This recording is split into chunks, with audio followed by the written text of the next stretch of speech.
Michigan snaps a 5-game losing streak.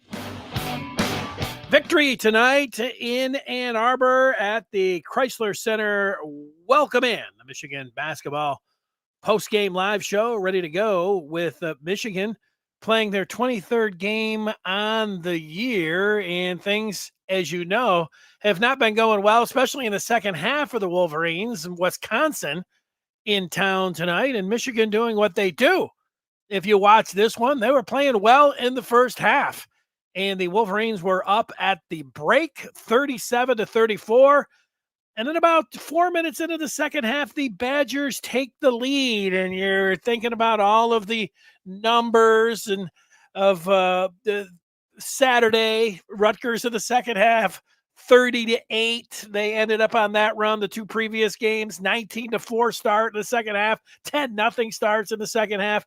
They were there. Michigan minus 95 in the second half, which is the worst in all of college basketball. Only DePaul, who has got to have like one of the worst all-time numbers when it comes to second half discrepancy. But that was all there, and I'm sure if you're a Michigan fan, that's weighing on you. And then you get to the last 10 minutes of the game, and U of M, they're up 8 with 7 to play. And then Will Cheddar, I think, hit one of the biggest baskets of this game, up 9 with 5:36 remaining. Michigan down the stretch. It's a 5-point game with 3 minutes to go, and Terrace Reed Jr. comes up with a big block. It's a 3-point game with 90 seconds to go, and Wisconsin's driving the lane. And Jalen Llewellyn reaches in and gets the ball and pokes it away, and U of M comes up with the steal. That's a huge play. And out of a timeout, Doug McDaniel hits a big bucket, made most of his free throws. That's how you win a ball game. You say there's secrets to winning games, execution, which everyone is in favor of, but when you have to close out a ball game, you need to make your free throws, and you got to play defense and rebound. Michigan did all of those things, and that's why they come away with the 72-68 victory over number 11 Wisconsin tonight. And there were a lot of people. I thought about it myself looking at the schedule, but there were a lot of people like Michigan might not win another game the rest of the year. And you're like, come on, let me look at it. And you're looking at the schedule, and you're like, well, maybe not. But it was getting ridiculous. Sounds the word that popped into my head. So I'll go with it. It was ridiculous. The second half splits for the first half. And this was something on everyone's mind. You got graphics that are being put up there. Of course, the numbers, they don't lie when you go with that. Can this spark the team? Spark them to win a couple ball games? This was nice. It's nice to win. It's and being able to do that, it was good for this team. I know, like, you might be a little shocked, certainly a surprise, because Wisconsin's a very good team, and I think they're the second best team in the Big Ten. Now, you can argue Illinois, and Wisconsin has just lost 3 in a row. So talking about how good they are, okay, but they lost to Purdue, and then they lost to, where was it, at Nebraska, when they were up by 19 points in that game, and then they lose to Michigan. So I'm sure back in Madison, they're like, oh, were you really the second best team in the Big Ten? And Kent, who is on the feedback, says, get it done with only 6 assists in a game. Incredible. Well, let's look at some of those numbers that Kent is talking about. What jumps out when you look at the Wisconsin numbers? I would say the Badgers shooting under 70% from the free throw line, but how about 26% from downtown? You go 5 of 19, and I think it was 2 of 10. Maybe they got a couple other things. It could have been a bigger discrepancy. It was late when I saw a 3. They were 2 of 10, but 5 of 19. Now that's where I'm sure Wisconsin's going to look back and say, yeah, that was a big decider in the game. But when your team goes and wins ball games, it's not. You can sometimes point to one player and say it was this guy. This was a team effort. I already mentioned Terrace Reed Jr. is where I look at his numbers and see that he gets in double figures and goes 6 of 10 from the line. He missed some big ones late in this game, but 3 of 5, and then he came up with that big block. He had 2 blocks in this game. Terrence Williams II didn't have a spectacular game, and neither did Kamwa.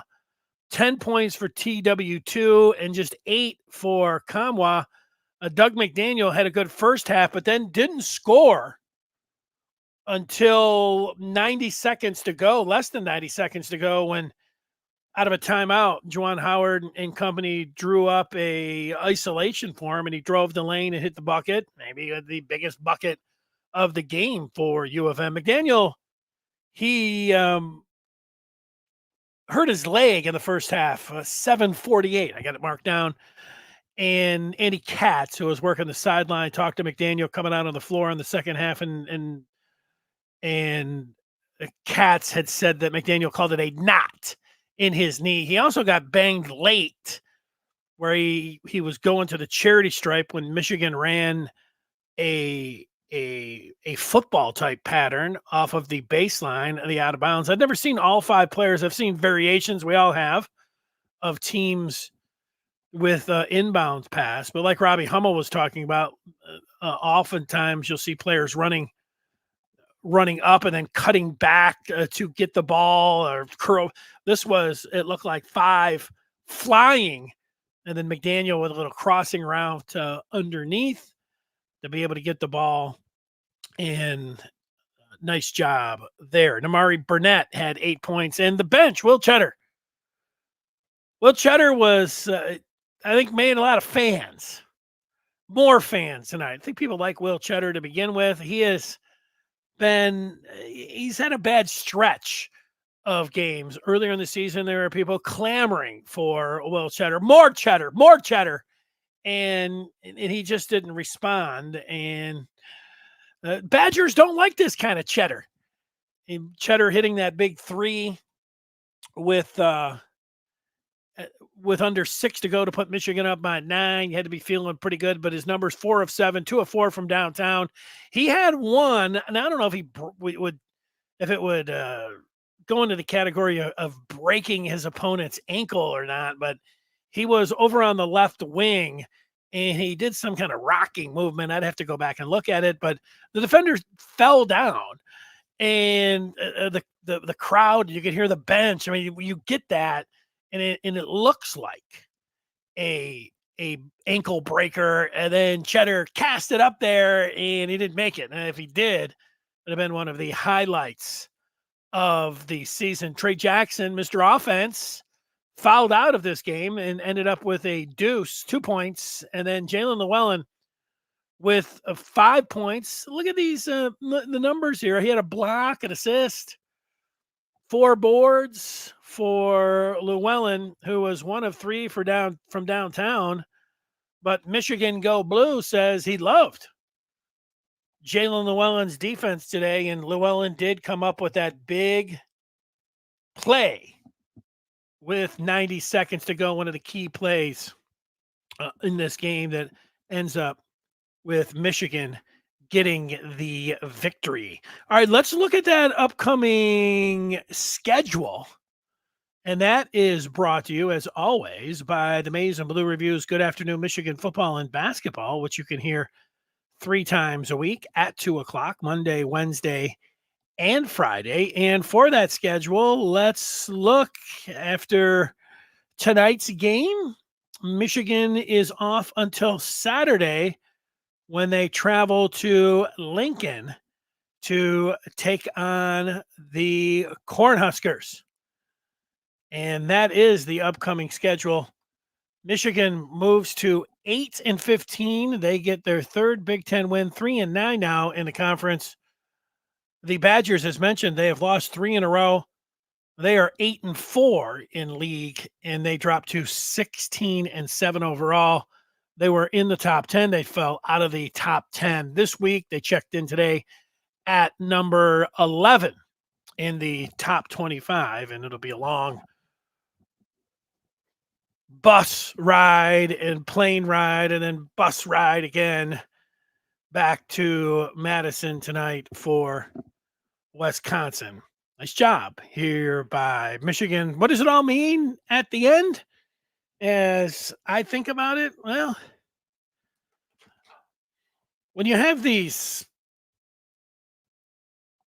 streaks and this bad level of play, and you could say it's piling on. It would have happened again tonight. It's not really piling on. If you're watching the game, what else are you going to say? I mean, like you say, well, you don't have to be negative, and that's true.